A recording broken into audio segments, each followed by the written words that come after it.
Hello everyone, welcome to my channel. In this video I'm going to be repairing a coolant leak on my 2006 BMW E46 320CD.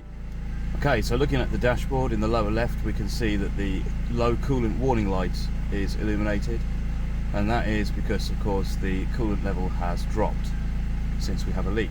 And if we check the actual level itself by removing the cap, we can see that the little float is nowhere near where it should be. So the red stick down there should be sticking up above the level of this this opening. Oh, and we've actually got some steam coming from the front of the engine, which is where the leak is. So I'm going to switch it off before it gets too warm to work on. Now, just one thing to point out is don't remove that cap if the engine's up to operating temperature, because you'll get scalded with hot water, because this will basically erupt like a geyser. So only take that cap off if the engine's cool. So as we can see, we've got some steam rising from the front of the engine, suggesting that the leak is indeed at the front. So the first step is to remove the air intake scoop. So let's get that removed. So this intake scoop is just held on with two plastic rivet type things. So I've got one missing and I've already released this one, so I'm just going to take it out and put it to one side, and then this just kind of unhooks like that. Okay, we've now got a bit of a better view of the front of the engine, and as I can see that there is actually one of the belts is wet and one of the pulleys is wet. What I might do is remove the radiator fan assembly, because that will just give us even better access to the front of the engine. The radiator fan is held on with a screw on the left hand side of the engine bay as you're looking at the car, and there's a plastic rivet on this side as well. So I'm pretty sure it's just those two and then the electrical connections. So let's get those removed.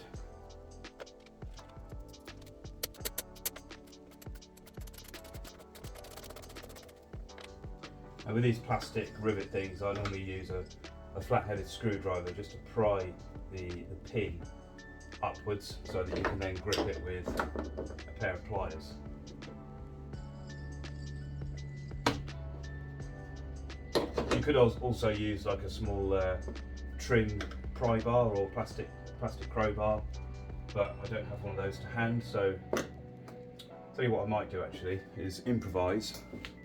So what I've done before is just used tin snips to sort of slide underneath the head, and then use that to pry the pin out like that. So that's another way around it. I'm just going to put the pin back in slightly just to keep it safe, and then try and pry the actual rivet itself out like that, and then I'm going to pop that in the top of the strut tower to keep it safe.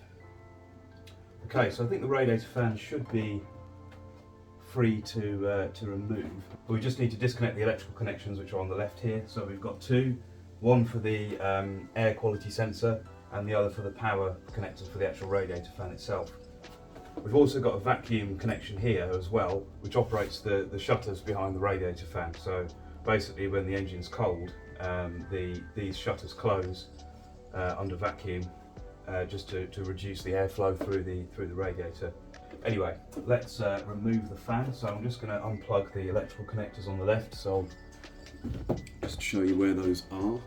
So as you're looking at the front of the car, they're to the left of the radiator fan assembly. So we've got one down here, the smaller one, which is for the air quality sensor. Tell you what, let me get some light on there. Okay, you can see a little bit better now. So the tab's just here, so you squeeze the tab and then pull the connector off. And then the radiator fan connection has got two tabs, one either side, here and here. So you squeeze these together and pull the connector.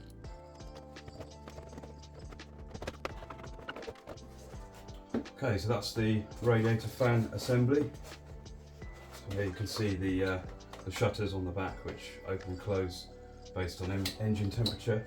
So now we've got pretty much complete access to the front end of the engine, so we can actually take a closer look at where the leak is coming from. So that's the front of the engine. So just to point out a few different components which are part of the cooling system, we've got at the top here, this is the EGR cooler. So basically some of the exhaust gases get reintroduced to the intake of the engine, but before doing so they're sent through this, which is like a heat exchanger, just to take some of the heat out of those hot exhaust gases before sending it back into the intake. Okay, so beneath the EGR we've got the water pump, so that's the water pump pulley, and of course behind the water pump pulley is the pump itself. To the left of that we've got the main engine thermostat, and then above the EGR cooler we've got the EGR thermostat as well. So these are kind of the main components that we're going to be focusing on in this video, and I suspect that the leak is actually coming from the connection between this kind of plastic Y-piece pipe and the thermostat. So the reason I think that is because, well, the water, the moisture seems to be sort of concentrated in that area, and also I replaced the thermostat not too long ago because the engine wasn't getting up to its operating temperature, and of course over time that can cause accelerated wear, because of course the oil doesn't get to its ideal temperature, and also it can cause fuel economy issues and increase emissions as well. And I think in doing that, some of the connections that I've disturbed, mainly this pipe to the thermostat, the O-rings are probably a little bit tired, so obviously as I've disturbed that connection and reassembled it, it's probably just over time sort of just developed this leak. So that's what I'm assuming it's going to be, but of course until we get into it we won't know. So I'm going to pop the camera back on the tripod and start trying to gain access to that connection down there. Alright, I've just been taking a little bit of a closer look at the leak area. So I suspect that this is where the leak's coming from, and actually it looks like the female side, which is the side that will have the O-ring in, is actually on the thermostat housing. And of course with that in mind, the O-ring should be essentially new, or at least less than a year old. So it would be a surprise if that's leaking, because this is a genuine thermostat. I mean, what we could do actually is we could just start the engine up and run it for a moment and just kind of eyeball this area just to see if it becomes obvious where the leak's coming from. So straight away we can see that the main drips are actually coming from around the EGR unit itself.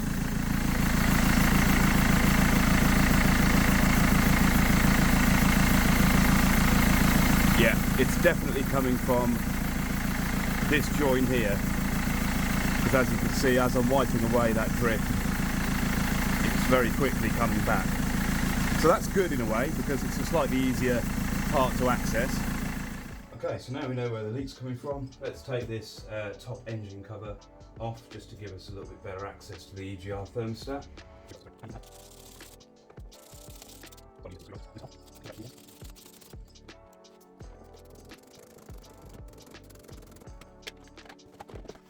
Right, pop this to one side. So here's a closer view with the top engine cover removed. So we've got the thermostat there for the EGR unit. So obviously this is where the leak's coming from, and it's just worth noting on the top there we've got a bleed screw, which is used to bleed air out of the system when you drain and refill the cooling system to get the trapped air out. So it's just worth checking to see if that's actually done up tight, because that would be a very easy fix if that's the case. So let's just grab a screwdriver and make sure that that's tight.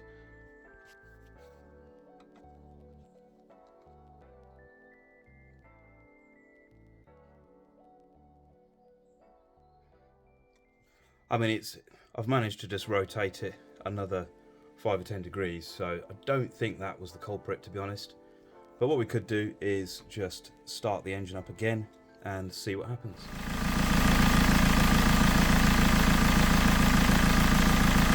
So as you can see, after tightening the bleed screw, we still have a leak. So it must be the seal between the thermostat and the EGR. Okay, so that's good. So we've categorically diagnosed the problem. So the next step is to start removing the EGR cooler thermostat. So we've basically got this this hose on the right hand side, which has not only got a Jubilee clip, but it's also got a sort of quick release push fit connector as well. So I'm just going to remove the push fit connector there. what I'm going to do is I'm just going to use this Tupperware container to catch, hopefully, most or all of the coolant that dribbles out when I disconnect this hose here.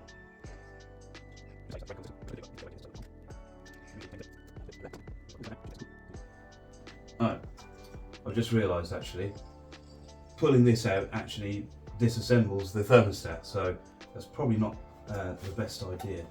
So what I'm going to do is I'm going to reconnect that, and I'm going to remove the hose from this side instead.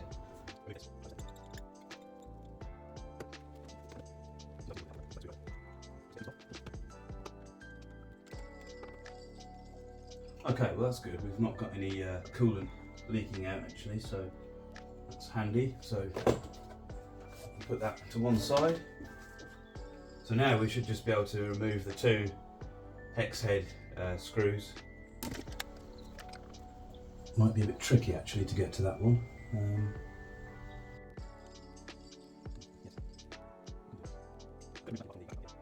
Alright, I think what I'm going to do is I'm just going to remove the EGR cooler, because I think it will probably work out to be a little easier.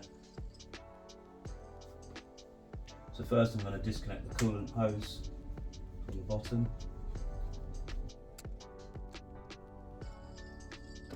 So I'll just grab my container, because I do expect there will be some coolant inside the EGR cooler.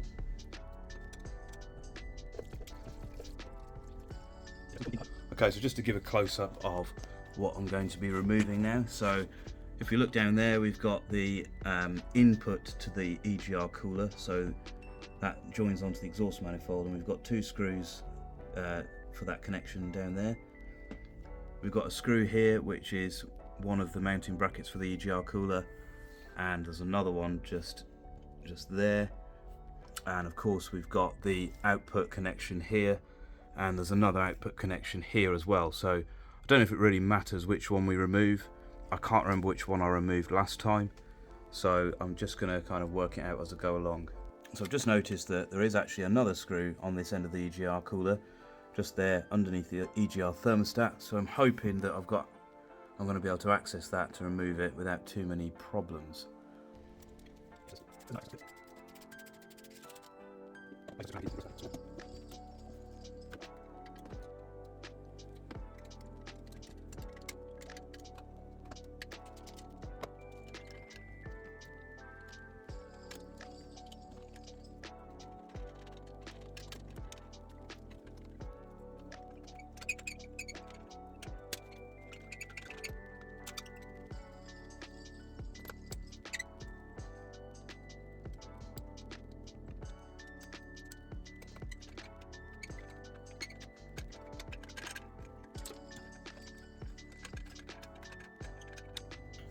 Okay, so I can't seem to fully remove the EGR cooler at the moment, but it doesn't really matter because we now have access to the thermostat anyway.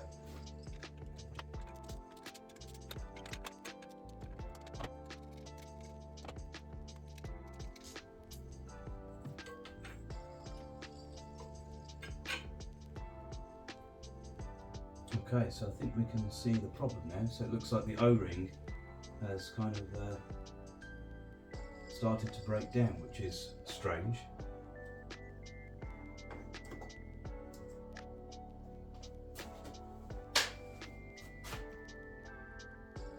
So I'm going to actually get this onto the workbench, and we can take a closer look at it. Let me see if I can get the EGR cooler off. Okay, so here's the EGR cooler, and this is the O-ring that seals the thermostat, and as you can see, it's gone a bit weird, shall we say. It feels kind of deformed and a bit soft. And if we take a look at the thermostat, we can see that there is actually some O-ring material left on the water input there, or output, whatever that is. So I guess that's what the failure mode is the O-ring has degraded. So this is my O-ring kit. O-rings are typically manufactured in standard sizes, so I should be able to find one that's equivalent in this kit. This one looks very, very similar, but I'm not too sure if it's exactly the same. Putting them on top of each other, I would say that they probably are the same actually, when you consider the fact that the yellow one is probably slightly stretched. So I think that this one is the correct size. Let's just see how well it fits on here. I'm just going to give the yellow residue a clean off, and because whenever you're dealing with any kind of sealing surface, having a nice clean surface is kind of crucial for getting a good seal.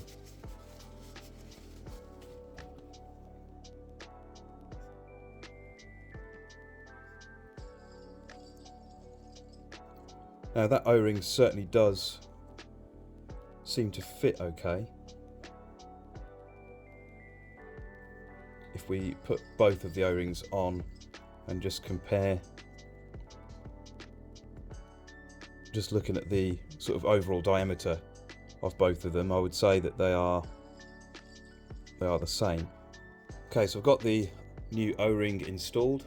What I'm going to do is just wet it with some coolant, because that will just help to lubricate the O-ring as we reassemble it and stop it from becoming damaged.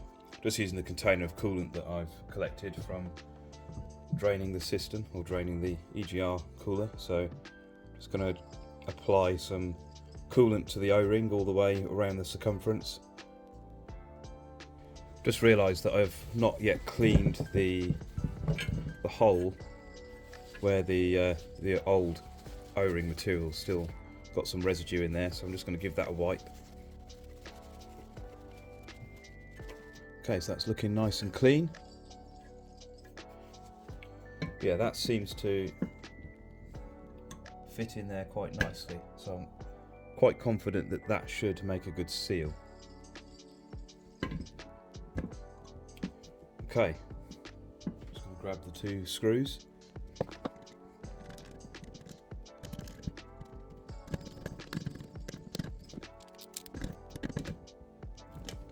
Okay, that's the thermostat reinstalled. So let's reinstall the whole thing back on the car. So just thought I'd quickly show where the EGR is actually going to connect. So we've got that, basically this this flange down there, the dark looking flange there is where this end of the EGR bolts onto. So that's what we're trying to do now. So I'm just going to pop the camera back on the tripod. So yeah, getting this back onto that flange is probably the trickiest part of reassembling this, because you can't really get to it very easily. I mean, I could take more parts off of the car and get better access, but I don't really want to take more apart than I need to.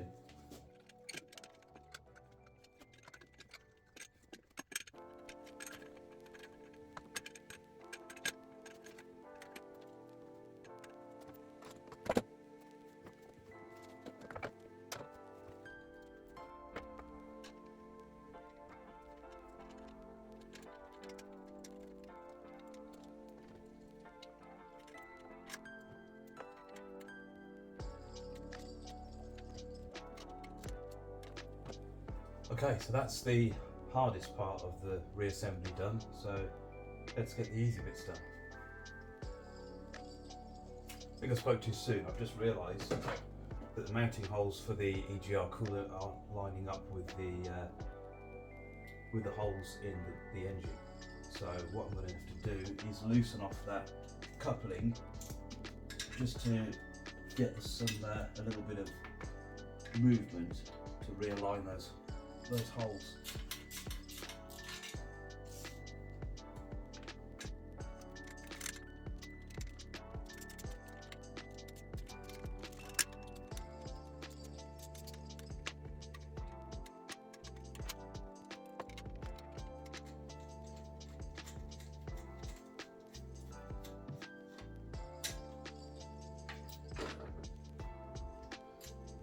Okay, so I just thought I'd probably better connect the output pipe of the EGR cooler before I actually mount the EGR, because it's probably handy to have a little bit of movement there to get this back into place.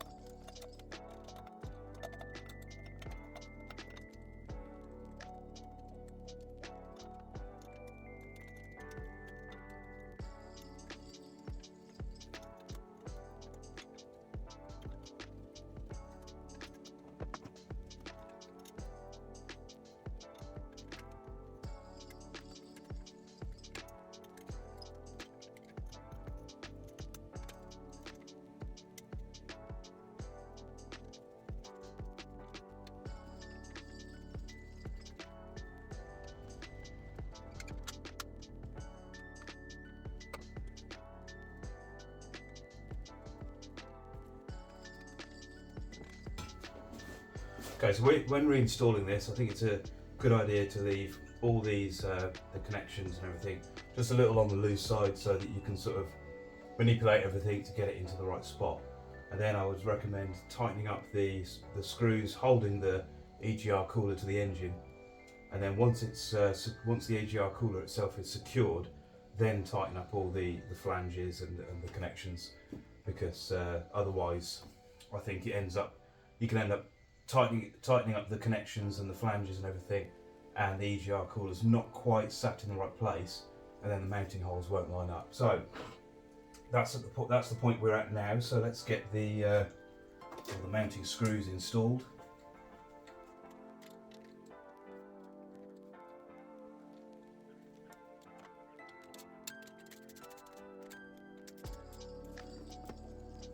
So with the EGR cooler securely mounted, I'm now just going to reconnect the rubber hoses and make sure all the Jubilee clips are nice and tight and oriented in a sensible way so that they can easily be removed in future.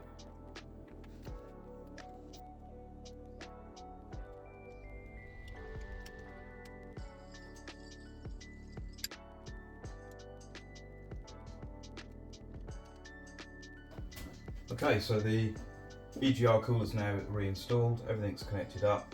I've tightened up all the hose clamps, so I'm just going to add the coolant that drained out back into the system, and then we'll give it a test.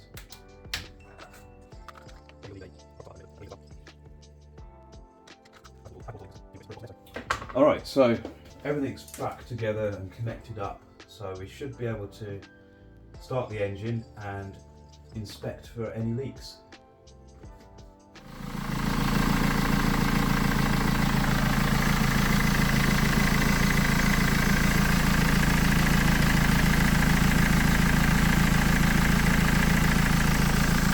So we've got a bit of steam coming up from the left hand side there, but I think that's just because there's probably still a little bit of coolant on some of the pipe work there.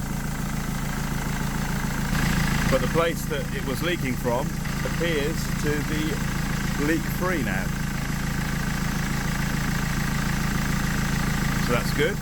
Alright, so it looks like the leak has been fixed by replacing that O-ring. So what I'm going to do now is fill up the cooling system again and just bleed out any air that's in the system. So I'm going to grab some BMW coolant, so this is the genuine stuff, and some deionized water.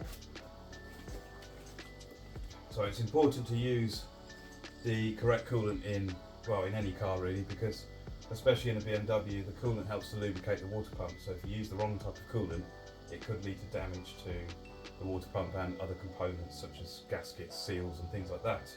And you should also use deionized water rather than tap water, because tap water contains impurities which over time build up inside the engine, quite like you get limescale in your kettle. So you can imagine that's what will happen to the inside of your engine eventually, which will obviously impact the efficiency of the cooling system. So always a good idea to use deionized water.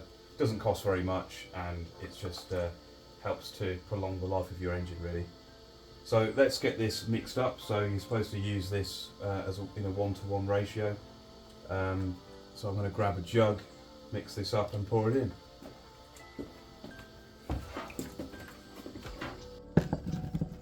Okay, so I'm just going to mix up a litre to start with.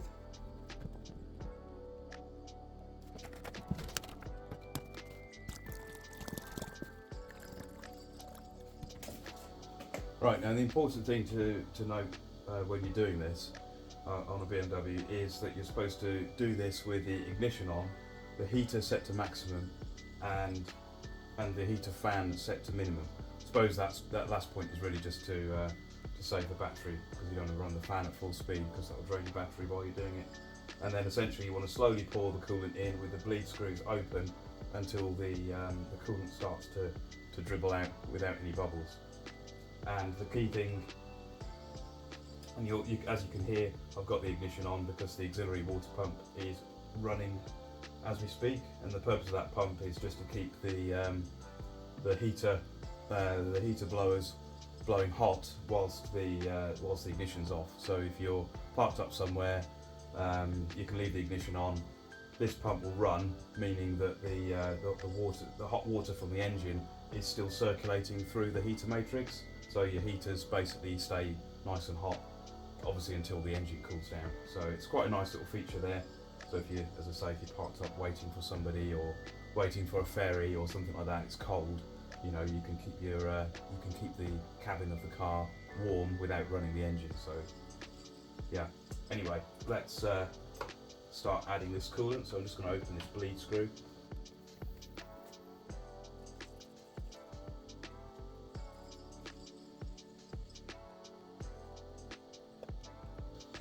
Okay, we've got nothing coming out of the bleed screw yet, and I'm just going to open the other one on the EGR thermostat. So we've got nothing coming out of this one either. I'm just going to fully remove it. Yeah, that's dry in there, so okay. Let's keep going. I'm just going to mix up some more coolant.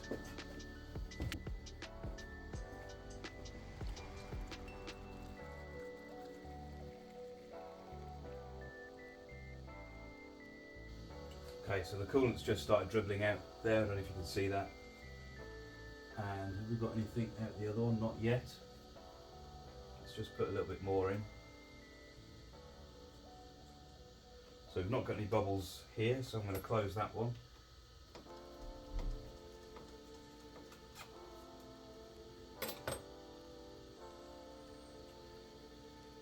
Now I'm just going to remove this one and see. Okay, yeah, that one's, we've got coolant here as well now, so that's good. So I'm going to pop that one back in.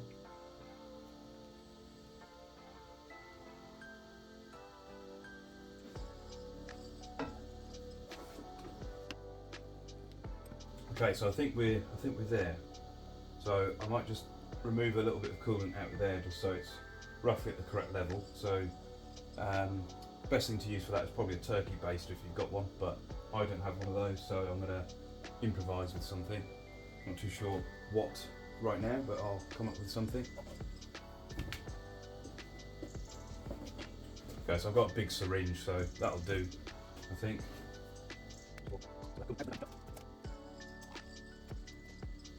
Can't quite reach down to the level now, so I might just grab a bit of tube to put on there.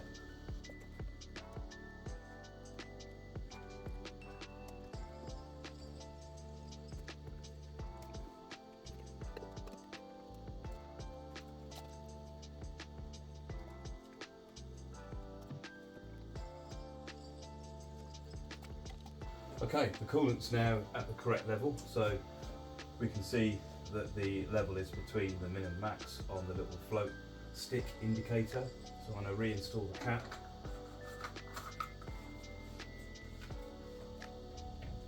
I think what I'll do next is get the radiator fan reinstalled and the engine cover and air intake.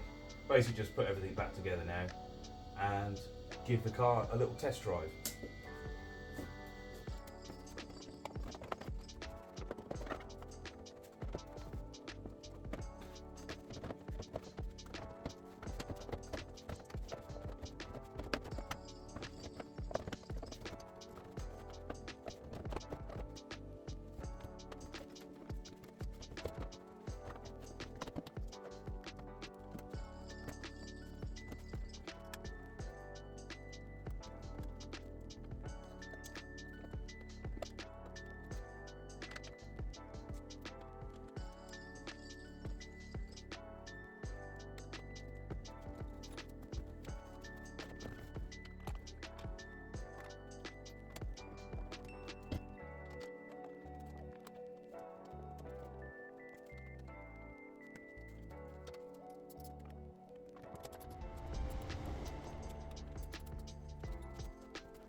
Oh yeah, don't forget to reconnect the vacuum hose for the vacuum operated radiator flaps. So that just pushes on there. Okay, and that's the engine bay back together. So car's now ready for a test drive. Okay, so we're in the car. I've got my lovely partner helping me to be camera woman. So as you can see, I'm just using the Torque app to view the actual coolant temperature via a Bluetooth OBD plug. So this just gives a better idea of the actual engine temperature rather than using the gauge on the dash, because that's quite heavily buffered apparently, so it doesn't really show the true temperature. So let's go for a drive and see how the coolant temperature behaves. Right, so the coolant temperature is up at 78 degrees now, and if we have a look at the gauge on the dash, I don't know if you'll be able to see from that angle, but basically the gauge is currently at halfway, so that's showing operating temperature. So as we can see, the actual value is still climbing, just showing the point that I was making, whereby the gauge on the dash doesn't really show the true temperature. So hence why I'm using the Torque app to view the temperature via OBD. Okay, so as we can see, the coolant temperature is stabilised at around 86 degrees, which I believe is around the operating temperature for this engine. So it looks like the cooling system is doing its job, holding that temperature steady. So once we check the coolant level after this drive, as long as the level's not dropped significantly, then I think we can consider this a successful repair. Alright, yeah, so I can't really stress enough just how useful these little OBD Bluetooth plugs are. So if you haven't already got one, then I highly recommend getting one. I think this one cost me about £5 off of eBay or Amazon. If I do remember, I will leave a link to this one down in the description below. But essentially it just allows you to do some very basic diagnostics on your car.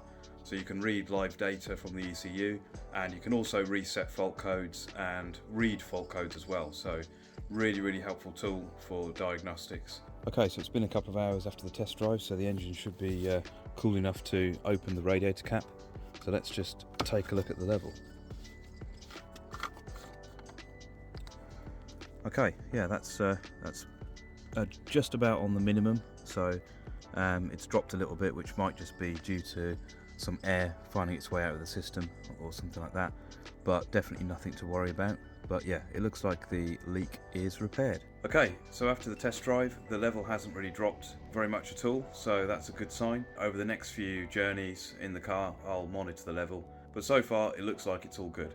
Okay, so that's the end of the video. If you enjoyed it or found it useful, then please give it a thumbs up, and if you want to see more from me, then make sure you're subscribed, and also check out the other videos already on my channel. So thanks for watching, and enjoy the rest of your day.